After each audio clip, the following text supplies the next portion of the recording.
Buenas noches, queridos hermanos y hermanas en Cristo Jesús.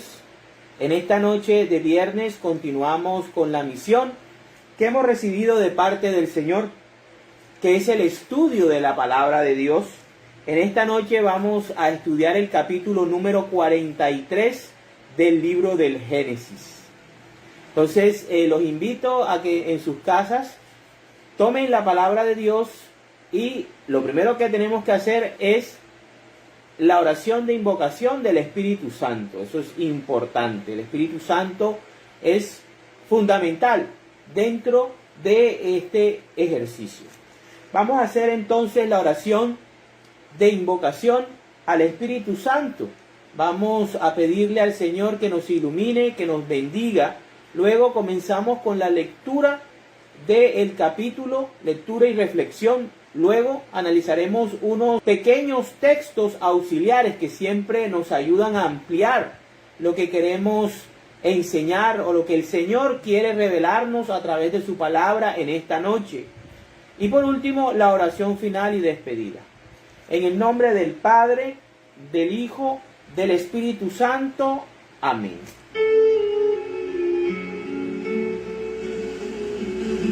Padre Santo que estás en los cielos, Dios Padre Todopoderoso, queremos darte gracias en esta noche, Señor, por tu luz, por la vida que nos has dado, Señor, por la salud, por el trabajo, Padre Celestial.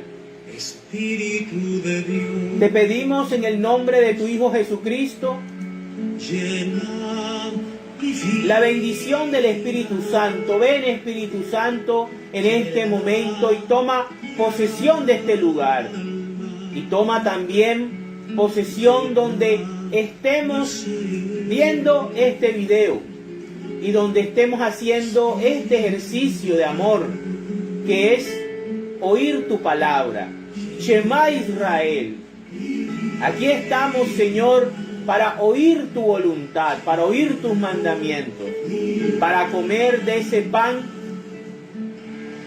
que es tu palabra, pues el hombre no solamente debe vivir del pan físico, sino también del pan espiritual. Y aquí estamos, Señor, cumpliendo esta cita sencilla, pero que hacemos con mucho amor a ti, Señor, y por eso te pedimos el Espíritu Santo, para que Él tome control de nuestra vida, para que Él tome control de nuestras acciones, de nuestro destino, para que Él nos fortalezca, nos dé sabiduría, entendimiento, para que nos enseñe a gobernar nuestra vida como lo hizo José, y a ser valientes ante toda adversidad, ante todo momento de dificultad y crisis, como lo hizo con David y también con tu Hijo amado.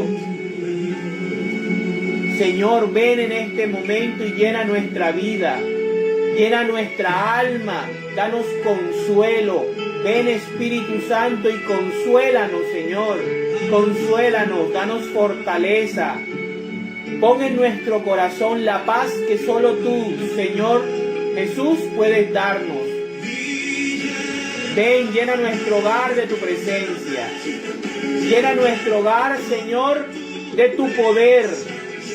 Y danos la paz que necesitamos para caminar en este mundo. Amén, amén y amén. En el nombre del Padre, del Hijo, del Espíritu Santo. Amén. Ya que hemos convocado la presencia del Espíritu Santo, nuestro Maestro, nuestra luz, el que nos revela los secretos del Padre y del Hijo, tal y como dice el credo, del Padre y del Hijo viene. Vamos entonces ahora sí a la lectura de esta noche, que se titula Benjamín es llevado a Egipto. El hambre aumentaba en el país. Así que cuando Jacob y sus hijos se comieron lo que les quedaba del trigo que habían llevado de Egipto, Jacob les dijo: vayan otra vez y compren un poco de trigo para nosotros. Pero Judá le contestó: aquel hombre nos dijo bien claro, si no traen aquí a su hermano menor, no vengan a verme.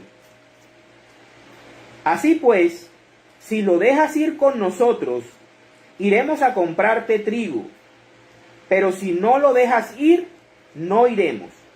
Aquel hombre nos dijo: si no traen aquí a su hermano menor, no vengan a verme. Entonces dijo Israel: ¿por qué me han hecho tanto mal? ¿Por qué le dijeron a ese hombre que tenían otro hermano? Y ellos contestaron: es que él nos pregunta mucho acerca de nosotros y de nuestra familia. Nos dijo: ¿vive todavía su padre? ¿Tienen otro hermano? Y nosotros no hicimos más que contestar a sus preguntas. ¿Cómo íbamos a saber que nos diría: traigan a su hermano? Judá le dijo a su padre Israel: si queremos vivir, deja que vaya el muchacho bajo mi cuidado, y nos iremos enseguida. Así no moriremos ni tú, ni nosotros, ni nuestros hijos. Yo te respondo por él. A mí me pedirás cuenta de lo que le pase. Si no, te lo devuelvo en este mismo lugar, seré el culpable delante de ti para toda la vida. Si no nos hubiéramos demorado tanto aquí, ya hubiéramos ido y venido 2 veces. Entonces su padre les contestó: puesto que no hay otro remedio, hagan esto: lleven en sus costales un regalo para ese hombre. Llévenle de lo mejor que el país produce: un poco de bálsamo, un poco de miel, perfumes, mirra, nueces y almendras. Lleven también el doble del dinero y entreguen personalmente el dinero que les devolvieron. Tal vez fue un error. Vamos, tomen a su hermano y vayan otra vez a ver a ese hombre. Que el Dios Todopoderoso le haga tener compasión de ustedes, para que deje libre a su otro hermano y a Benjamín. En cuanto a mí, si he de quedarme sin hijos, pues me quedaré sin hijos. Los hijos de Jacob tomaron los regalos, el doble del dinero y a Benjamín, y se fueron a Egipto. Cuando llegaron ante José, y José vio que Benjamín estaba con ellos, le dijo al mayordomo de su casa: lleva a estos hombres a mi casa, y mata una vaca y prepárala, porque ellos comerán conmigo hoy al mediodía. El mayordomo hizo tal como José le ordenó, y los llevó personalmente. Pero ellos se asustaron porque los llevaban a la casa de José, y se dijeron: esto es un pretexto. Nos han traído aquí por el dinero que nos devolvieron la vez pasada. Van a atacarnos y hacernos trabajar como esclavos, junto con nuestros animales. Así que al llegar a la puerta de la casa, se acercaron al mayordomo para hablar con él, y le dijeron: ¡ay, señor! La otra vez vinimos de veras a comprar trigo, pero cuando llegamos al lugar donde íbamos a pasar la noche, abrimos nuestros costales, y ahí, en la boca de cada costal, estaba el dinero de cada uno de nosotros. El dinero estaba completo. Ahora lo hemos traído para devolverlo. Y también trajimos más dinero para comprar trigo. Pero no sabemos quién puso nuestro primer dinero en los costales. El mayordomo contestó: cálmense, no tengan miedo. El Dios de ustedes y de su padre debe haber puesto ese dinero en sus costales, pues yo recibí el dinero que ustedes pagaron. El mayordomo sacó a Simeón y lo llevó a donde estaban ellos. Luego llevó a todos a la casa de José. Les dio agua para que se lavaran los pies y también dio de comer a sus asnos. Ellos prepararon los regalos y esperaron a que José llegara al mediodía, pues habían sabido que allí iban a comer. Cuando José llegó a la casa, ellos le dieron los regalos que habían traído y se inclinaron hasta tocar el suelo con la frente. José les preguntó cómo estaban y también preguntó: ¿cómo está su padre, el anciano del cual me hablaron? ¿Vive todavía? Ellos hicieron una reverencia y dijeron: nuestro padre, su servidor, está bien, todavía vive. José miró a su alrededor y vio a Benjamín, su hermano de padre y madre, y dijo: ¿es este su hermano menor, del cual me hablaron? Que Dios te bendiga, hijo mío. Al decir esto, José se sintió tan emocionado de ver a su hermano, que le dieron ganas de llorar. Rápidamente entró en su cuarto y allí se puso a llorar. Cuando pudo contener el llanto, se lavó la cara y salió y dijo: sirvan ya la comida. A José le sirvieron en una mesa, a los hijos de Jacob en otra, y en otra distinta los egipcios que comían con José, porque los egipcios tenían prohibido comer junto con los hebreos. Los hermanos de José se sentaron cuando José así lo indicó, por orden de edad, del mayor al menor, y estaban muy sorprendidos y mirándose unos a otros. José les dio de comer de lo que él tenía en su propia mesa, y a Benjamín le dio mucho más que a los otros. José y sus hermanos bebieron juntos y se pusieron muy alegres. Palabra de Dios. Te alabamos, Señor. Bueno, en la noche de hoy, el capítulo que estamos nosotros reflexionando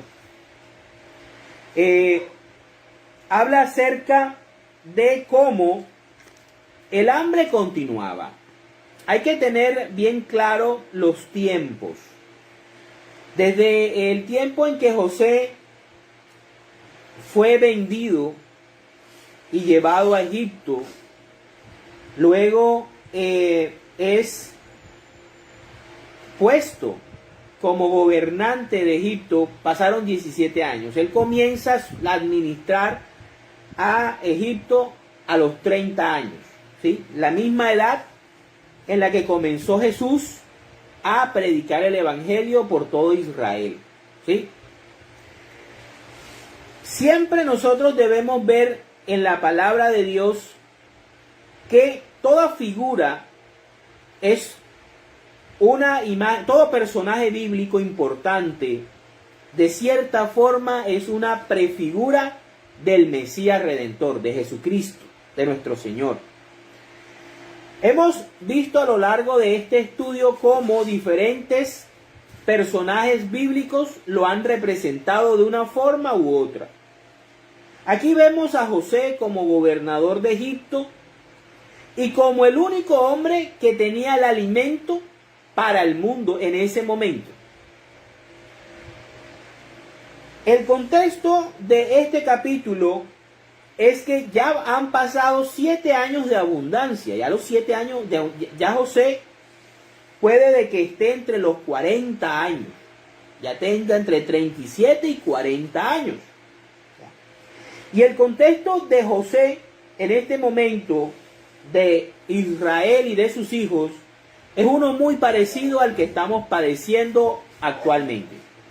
Una época de crisis, una época de hambre, una época de dificultad para el mundo. Y aquí podemos ver cómo en un principio los hijos de Israel,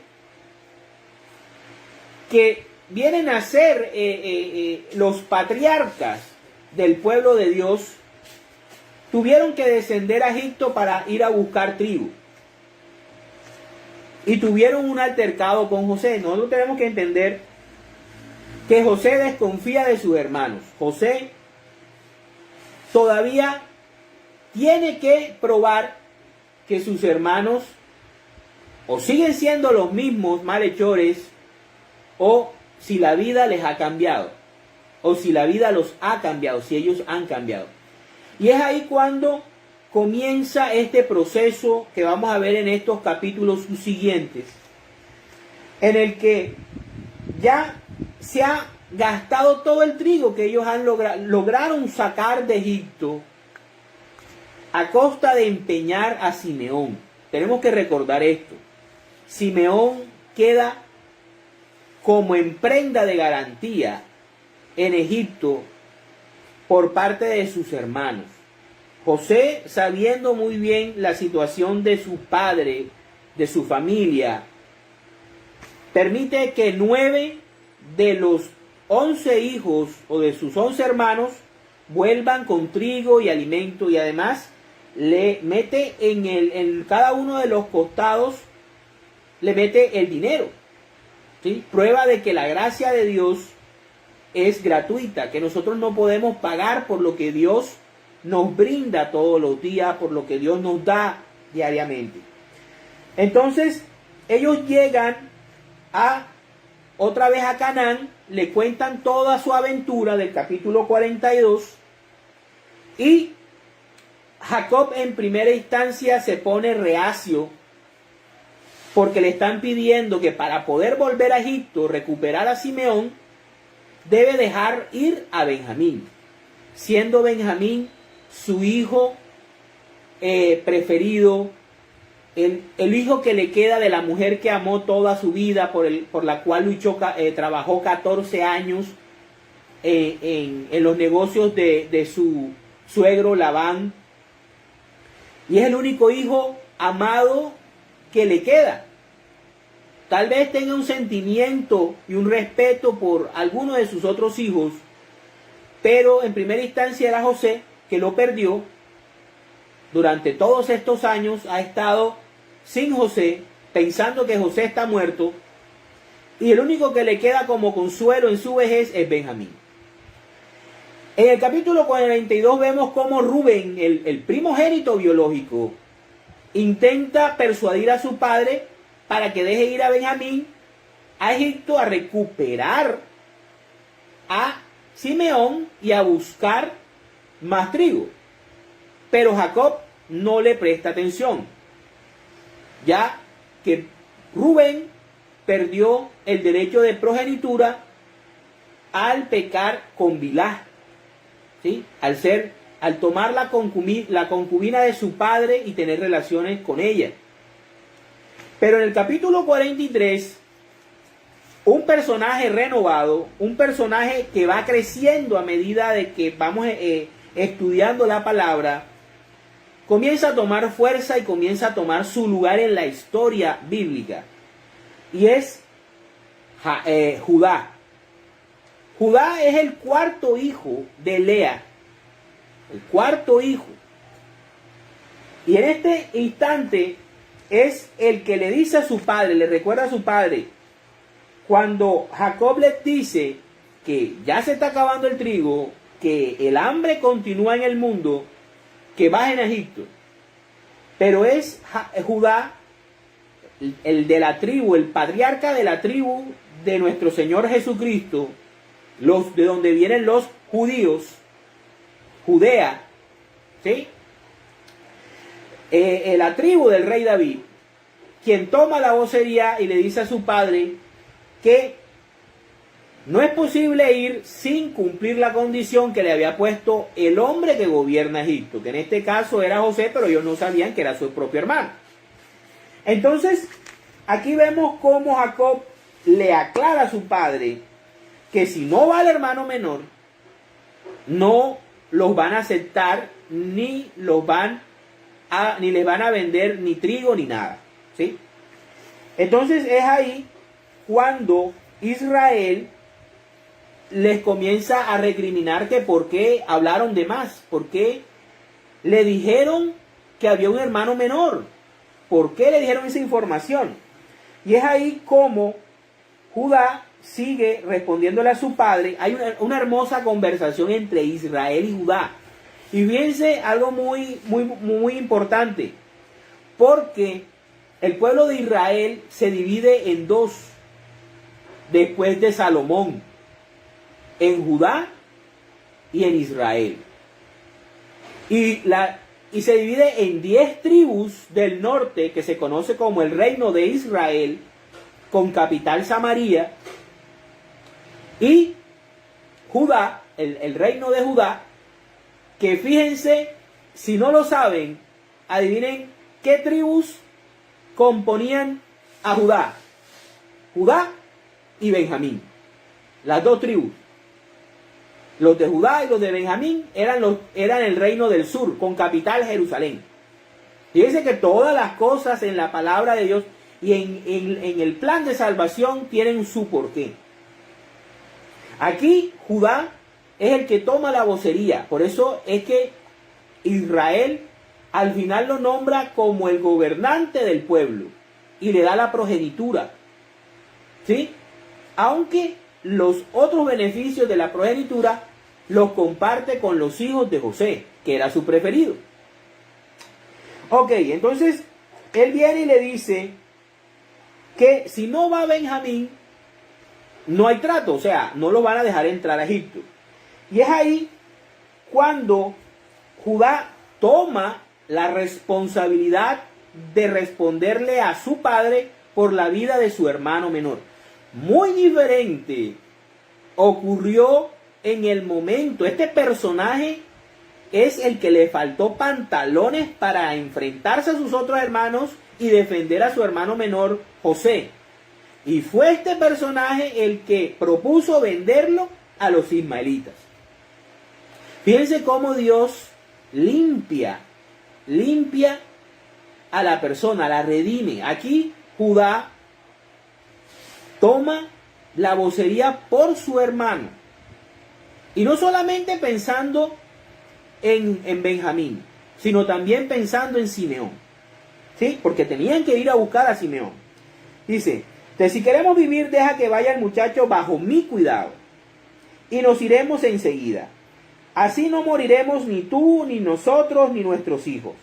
Yo te respondo por él. Fíjense, estaba poniendo su vida propia en empeño por su hermano menor.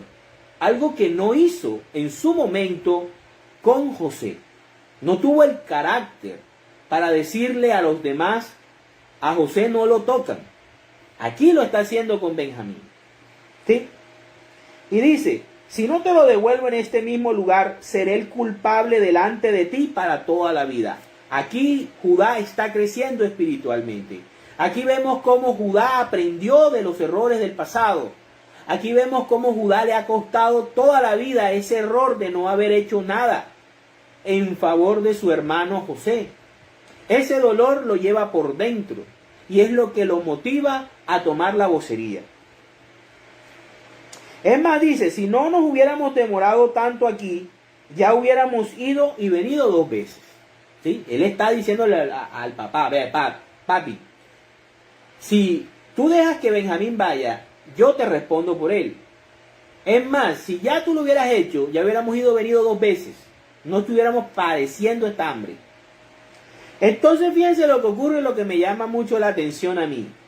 Y es el hecho de que Jacob sí confía en Judá. No confió en Rubén, su primogénito biológico, sino en Judá. O sea que él ya respetaba a Judá y conocía a Judá. Aunque tenemos también que recordar el Judá del capítulo 38, creo. ¿Sí? 37, 38. Que es un Judá totalmente perdido y desplazado de Dios.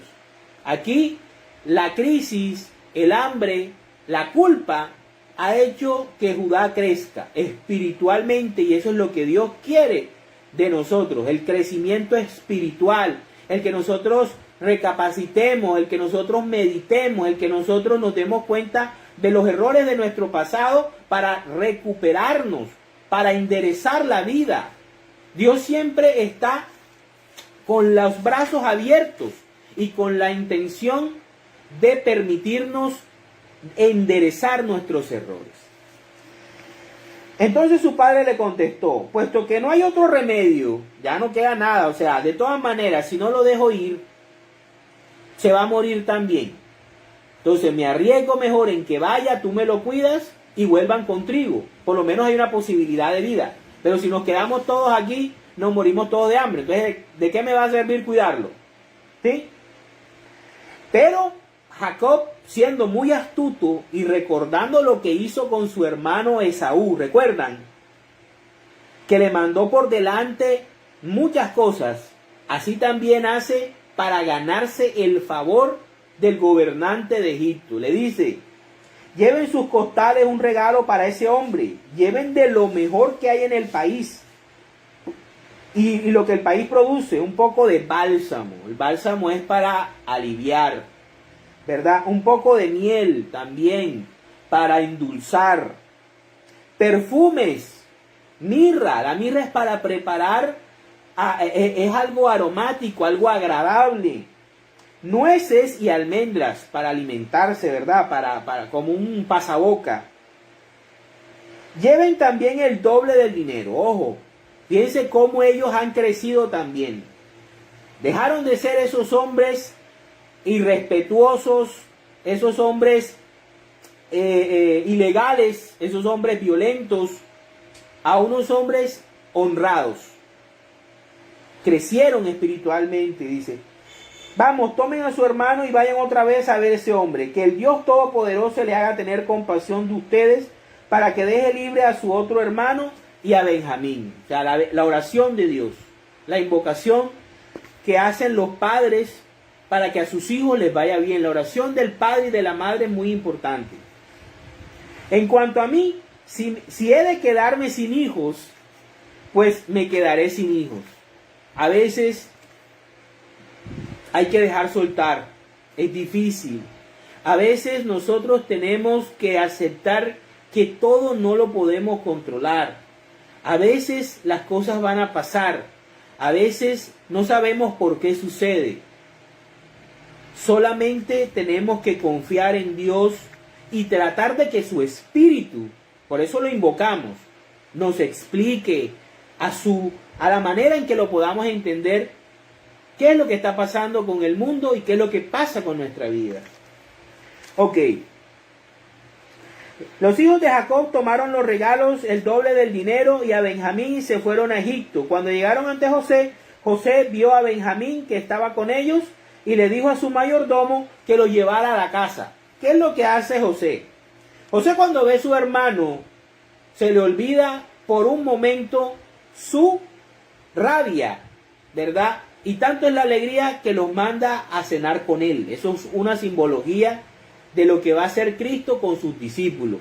Otra cosa muy importante: la relación que existe entre Jesús y sus discípulos es la relación que existe entre Israel y las 12 tribus de Israel. O sea, los 12 apóstoles son la representación de los 12 hijos de Israel, de las 12 tribus de Israel. Por eso son 12 apóstoles. Se representan a cada uno de los hijos de Israel. Y fíjense cómo aquí José, en representación, en prefigura de Cristo, los invita a cenar a su casa, a su mesa, pero ellos a través de un mayordomo. Pero ellos están desconfiados. Piensan de que lo que van a hacer es que los van a poner presos, porque ellos creen que los egipcios como no recibieron el pago, los van a poner presos por el trigo que ellos supuestamente robaron. Por eso es que ellos honradamente se adelantan y confiesan. ¿Creen ellos confesar o no confesar? Porque ellos no cometieron nada. Ellos aclararon la situación, se adelantaron a aclarar la situación. Y llaman al mayordomo y les dice: vea, la vez pasada nosotros compramos el trigo, pero nos colocaron el dinero que nosotros dimos para comprar, nos los colocaron en nuestro costal. Aquí está. Nuestro padre, que es honrado, nos dijo: ahora sí están haciendo la voluntad de su padre, ahora sí están obedeciendo a su padre, ahora sí están siguiendo a su padre. Fíjense cómo la crisis, cómo el hambre, cómo la enfermedad, cómo la angustia nos hace acercarnos a Dios, nos hace pedir a Dios, nos hace necesitar a Dios. Y eso no debe ser así, porque nosotros debemos necesitar a Dios todos los días de nuestra vida. Nosotros debemos levantarnos con Dios, nosotros debemos dormirnos con Dios, y no es algo que sea un fanatismo. No es un fanatismo, es una relación. ¿Sí?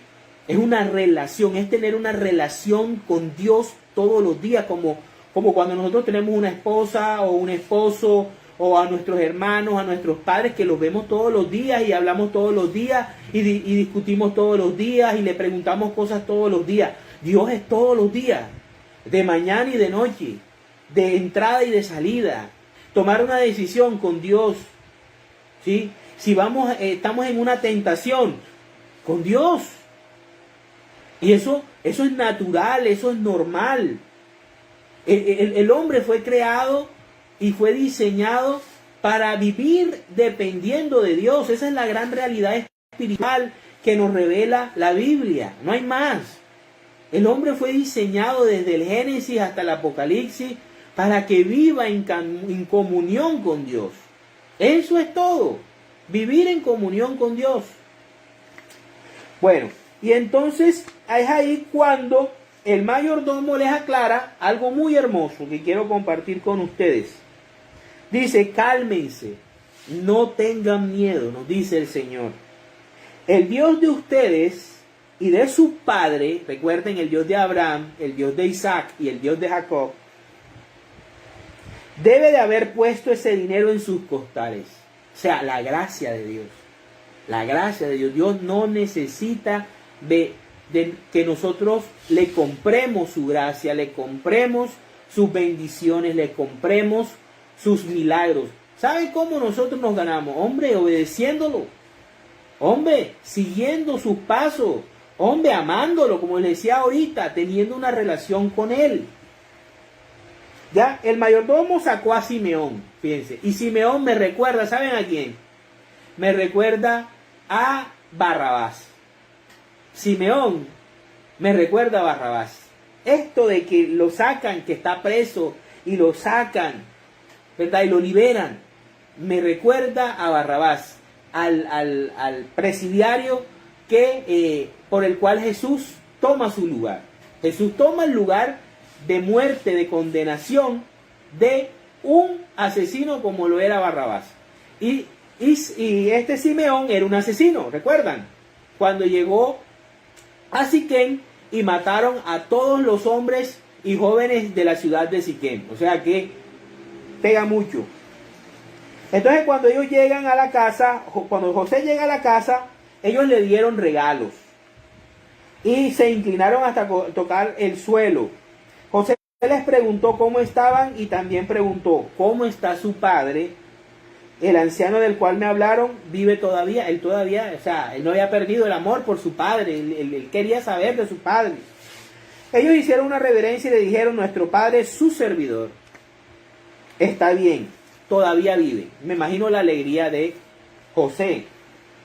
José miró alrededor y vio a su hermano Benjamín, su hermano de padre y madre, y dijo: este es su hermano menor del cual me hablaron. Que Dios te bendiga, hijo mío. O sea, le mostró enseguida el amor que sentía el aprecio, el cariño, ese cariño que había estado congelado por mucho tiempo, ese deseo que tenía José por abrazar a su hermano de padre y madre, que lo dejó muy chiquitico, ¿verdad? Esto es un capítulo muy familiar, esto es un capítulo muy emotivo. Al decir esto, José se sintió tan emocionado de ver a su hermano que le dieron ganas de llorar. Rápidamente entró a su cuarto y allí se puso a llorar. Cuando pudo contener el llanto, se lavó la cara y salió y dijo: sirvan ya la comida. Esta es la Eucaristía, prefiguración de la Santa Eucaristía, la última cena del Señor, la Pascua en el día de la liberación de Israel de la esclavitud de Egipto. Fíjense cómo todas estas cosas se van presentando pistas a lo largo de la palabra de Dios acerca de la Santa Eucaristía. José le sirvieron en una mesa, a los hijos de Jacob en otra, y en otra distinta a los egipcios que comían con José, porque los egipcios tenían prohibido comer junto a los hebreos. Los hermanos de José se sentaron cuando José así lo indicó, por orden de edad, de mayor a menor. Y estaban muy sorprendidos y mirándose unos con otros. Así lo mismo que los discípulos cuando Jesús les dice en la última cena: uno de ustedes me va a entregar. Tan igualito. Fíjense cómo la figura es idéntica. Miren cómo vamos nosotros viendo que la vida y la pasión de nuestro Señor Jesucristo ya había sido revelada muchos milenios antes. En la misma Torá, ya la palabra, las cosas de Jesús, ya el Señor las había predispuesto. Y José les dio de comer de lo que él tenía en su propia mesa. Jesús le dio de comer a sus discípulos de su propio pan y les dijo: este es mi cuerpo que será entregado por ustedes para beneficio de muchos. ¿Sí? Jesús toma de su propio ser y se lo entrega a sus discípulos, a los apóstoles, para que ellos los compartan con el mundo. Simbología perfecta y signo de la eclesiología de Cristo, del nacimiento de la iglesia, de cómo los ministros ordenados de la Iglesia Católica son los representantes de la iglesia verdadera de Jesucristo, fundada por Jesucristo, por más nadie. ¿Sí? Y lo podemos ver en la tradición apostólica que tenemos hasta el siglo XXI, hasta el año 2021, ¿sí? Con el Papa Francisco, todos los cardenales, obispos del mundo, todos los presbíteros, diáconos y todas las personas ordenadas, ¿verdad? Y bueno, entonces vemos cómo algo importante, a Benjamín le dio mucho más. O sea, Jesús tuvo un discípulo amado. A Benjamín le dio más. José y sus hermanos bebieron juntos y se pusieron muy alegres. Entonces aquí podemos ver muchas cosas, muchas prefiguraciones. José como prefigura de Cristo. En la última cena, aquí vemos la cena del Señor. Cómo están los discípulos, cómo están los 12. Están completos los 12 hijos de Israel comiendo juntos. Los 12 están juntos. Ahí solamente falta Jacob. ¿Sí? Y veremos más adelante. Ahora sí, vamos a irnos entonces a ver la cena del Señor. Vamos a ver si yo estoy diciendo mentiras o es la verdad. Vámonos al Evangelio de Lucas, capítulo 22, versículos del 7 al 23. La cena del Señor. Llegó el día de la fiesta en que se comía el pan sin levadura, cuando se sacrificaba el cordero de Pascua. Jesús envió a Pedro y a Juan diciendo: vayan a prepararnos la cena de Pascua. Pedro y Juan. ¿Sí? Pedro representa al mayordomo de José. El mayordomo. El Papa Francisco es el mayordomo de Cristo. Es el vicario. Eso es lo que significa vicario. ¿Sí? O funcionario de Cristo. Por eso el Papa no es Dios. Por eso el Papa no está en el lugar de Dios, ni se sienta en el trono de Dios, ni haciéndose pasar por Dios. Porque el Papa Francisco es el mayordomo del Señor Jesucristo aquí en la tierra. ¿Sí? De manera ininterrumpida, siguiendo la tradición apostólica de Pedro. Fíjense a quién manda. Manda a Pedro y manda a Juan, que lo representamos como el Benjamín de la época de Jesús, el discípulo amado. Vayan a prepararnos la cena de Pascua. Ellos le preguntaron, ¿dónde quieres que la preparemos? Jesús le contestó, cuando entren ustedes en la ciudad encontrarán un hombre que lleva un cántaro de agua. Síganlo hasta la casa donde entre y digan al dueño de la casa, el maestro pregunta, ¿cuál es el cuarto donde voy a comer con mis discípulos la cena de la Pascua? Jesús ya representa a José y sus discípulos a sus hermanos. Él les mostrará en el piso alto un cuarto grande y arreglado para la cena. Preparen allí lo necesario. Ellos fueron y lo encontraron todo como Jesús se lo había dicho, y prepararon la cena de Pascua. Cuando llegó la hora, Jesús y los apóstoles se sentaron a la mesa. Fíjense cómo pasó en el capítulo 43. Jesús les dijo, ¿cuánto he querido celebrar con ustedes esta cena de Pascua antes de mi muerte? Porque les digo que no la celebraré de nuevo hasta que se cumpla en el reino de Dios. Entonces tomó en sus manos una copa. Ojo con la copa. Ojo con la copa. El capítulo 44 se llama la copa de José. ¿Sí? Tomó en sus manos una copa y habiendo dado gracias a Dios dijo, tomen esto y repártanlo entre ustedes. O sea, la copa de él se la repartió a sus discípulos. Así como José de su mesa compartió con sus hermanos. Tomen esto y repártanlo entre ustedes porque les digo que no volverá a beber del producto de la vid hasta que venga el reino de Dios. Después tomó el pan en sus manos y habiendo dado gracias a Dios, lo partió y se lo dio a ellos diciendo, esto es mi cuerpo, entregado a muerte en favor de ustedes, hagan esto en memoria de mí. Lo mismo hizo con la copa después de la cena diciendo, esta copa es la nueva alianza confirmada con mi sangre, la cual es derramada en favor de ustedes. Pero ahora la mano del que me va a traicionar está aquí, con la mía, sobre la mesa, pues el Hijo del Hombre ha de recorrer el camino que se le ha señalado, pero ay de aquel que lo traiciona. Entonces comenzaron a preguntarse unos a otros quién era el traidor. Palabra del Señor. Gloria a ti, Señor Jesús. Podemos aquí ver muy bien la figura del capítulo 43, donde Jesús es en sí ya en firme el Mesías Redentor, esa prefigura que José estaba representando en el capítulo 43, y como los 12 apóstoles son los discípulos, los hijos de Israel. Aquí cabe aclarar una cosa y algo muy claro, y es el hecho de que uno de ellos lo traiciona. Así como si quitamos a José, ¿cuántos discípulos quedan? Quedan 11. ¿Cuántos hijos de Israel quedaban si José representaba a Jesús? 11. Y en medio de ellos estaba Simeón. ¿Sí? Bueno, pero no quiero ensuciar el nombre de Simeón con el de Judas Iscariote. Ok, ahora quiero compartir con ustedes otro punto de vista, otra cosa. ¿Quién es el más importante de los discípulos?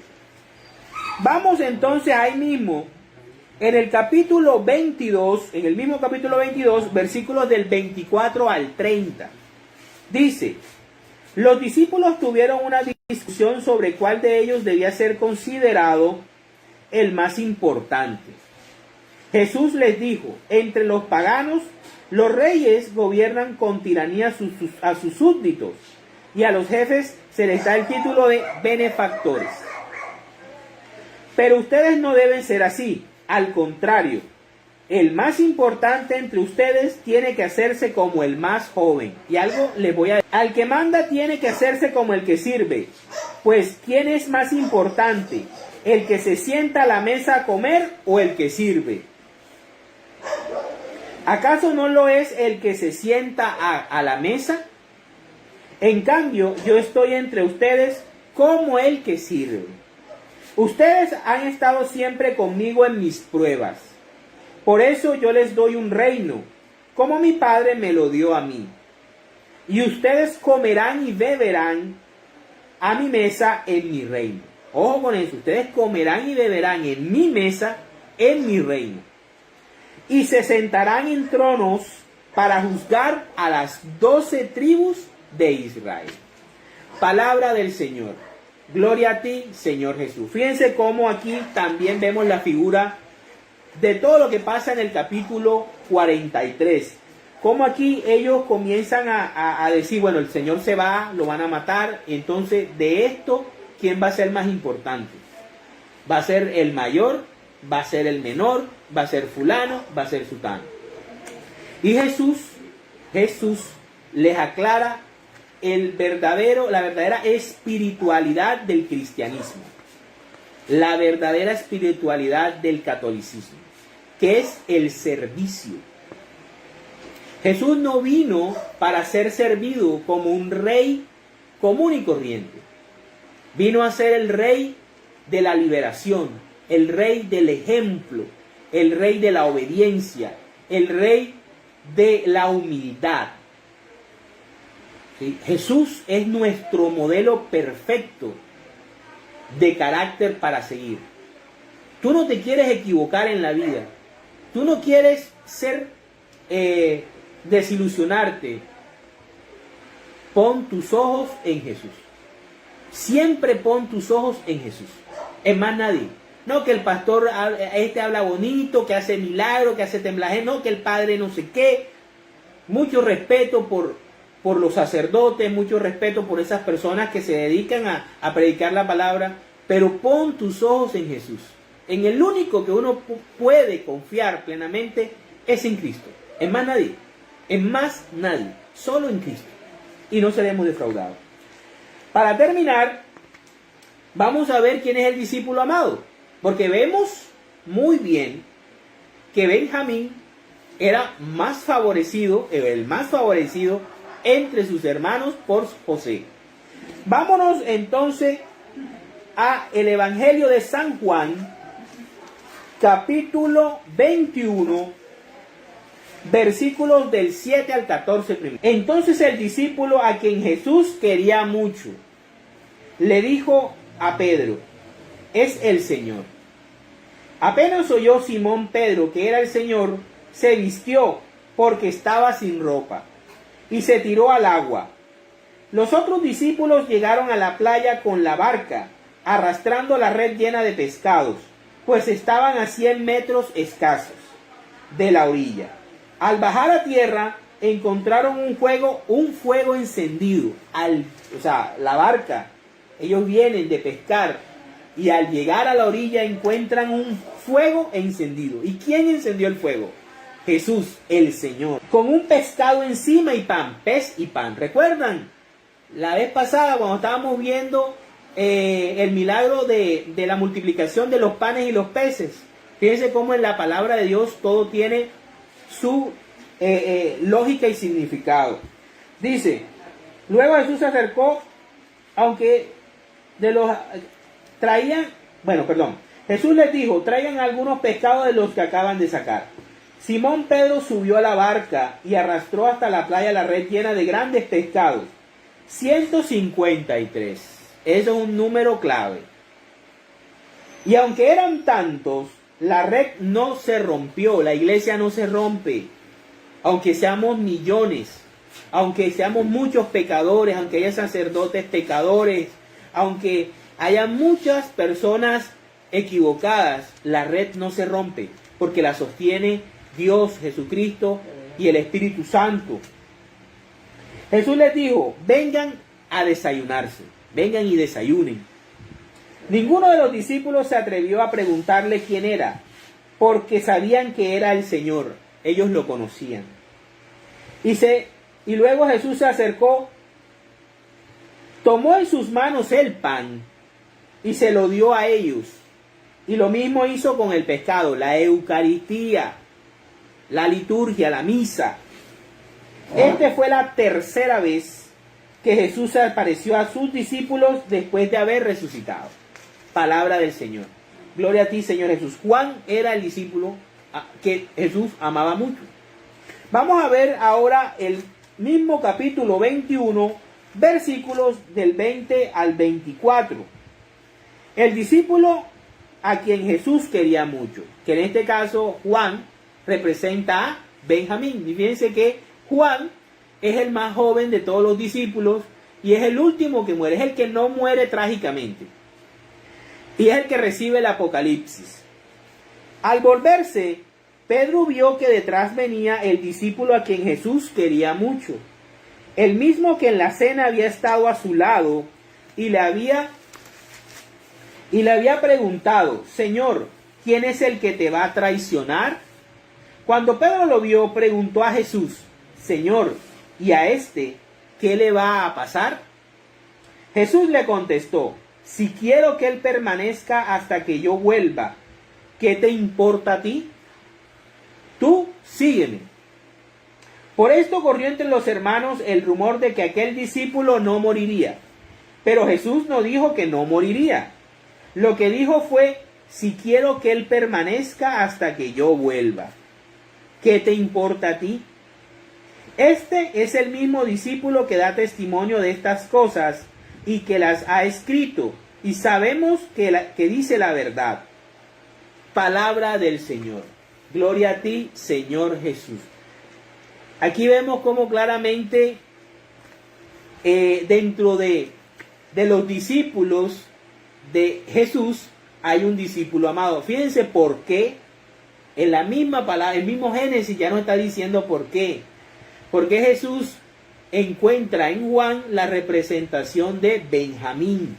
Es Juan una representación de Benjamín. Así como Pedro viene siendo la representación de Judá, ese líder, ese gobernante, ese mayordomo que se hace cargo de las llaves del reino para poder representar a Jesús aquí en la tierra. Y ese es el legado del papado de la Iglesia Católica, que no es el anticristo y que no representa ni a la bestia, ni a nada de lo que las otras congregaciones religiosas intentan decirnos, intentan divulgar, no sé con qué intención. Pero la Iglesia Católica es la iglesia fundada por Jesús en el año 33, en el cual dejó un mayordomo llamado Pedro, junto con los demás discípulos, para la gloria de Dios. Vamos ahora entonces a hacer la oración final. En el nombre del Padre, del Hijo, del Espíritu Santo. Amén.